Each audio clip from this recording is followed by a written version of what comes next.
inspiration for Jessica Soares' series titled Chronicles of Esther at the Rele Arts Gallery's Young Contemporary 2022 stemmed from a personal dealing with alopecia, an autoimmune disorder that causes hair loss. Mixing drawing and painting technique, Soares challenged the societal standard which associates female beauty with her hair. Born in 1990, Jessica Soares is a self-taught artist with a background in marketing from Redeemers University. Hi, my name is Jessica Soares. I'm a self-taught artist. I'm a contemporary artist really. And with this my works, I am talking about a condition I and my mother are going through. It's called alopecia.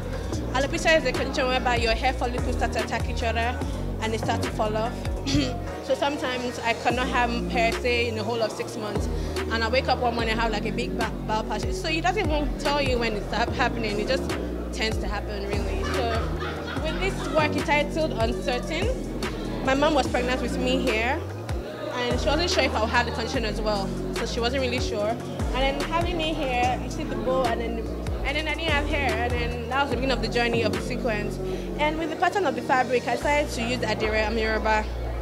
And then I just was thinking of what can I make this whole experience very wholesome and very me, and making my story. So Adire is it's a legacy. It's a pattern passed on from mother to daughter.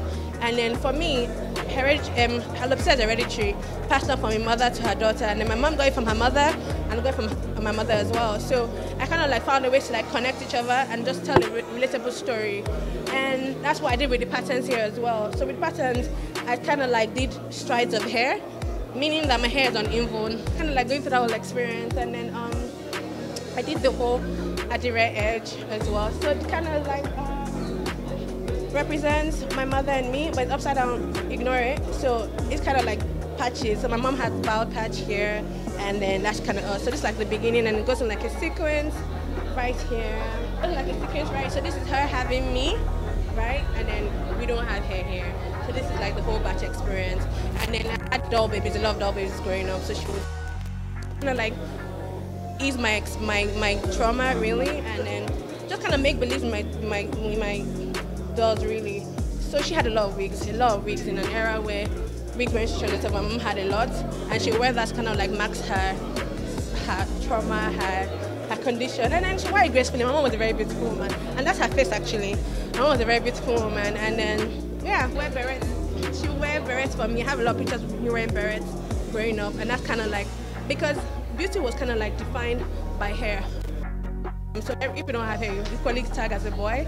So she would kind of like wear me back, because I don't want people to think I was a boy. So I would go through all of that with her.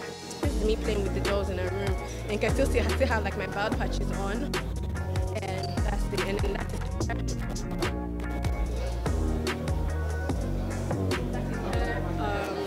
in her room. Talking about all of her wigs, her security blankets. I call them my security blankets. She calls them, so it's kind of like masking through her condition. So this is what she uses to cover her hair.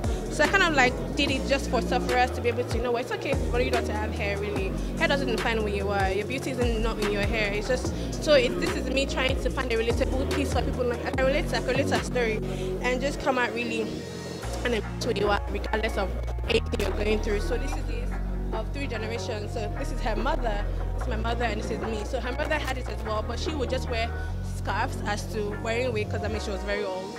And then this is me, this is my mother, and this is me. So this is kind of like the sequence of me clinging to my wig, my mother clinging on to me, and this is my mother, really. So I hope the world comes to experience what I have.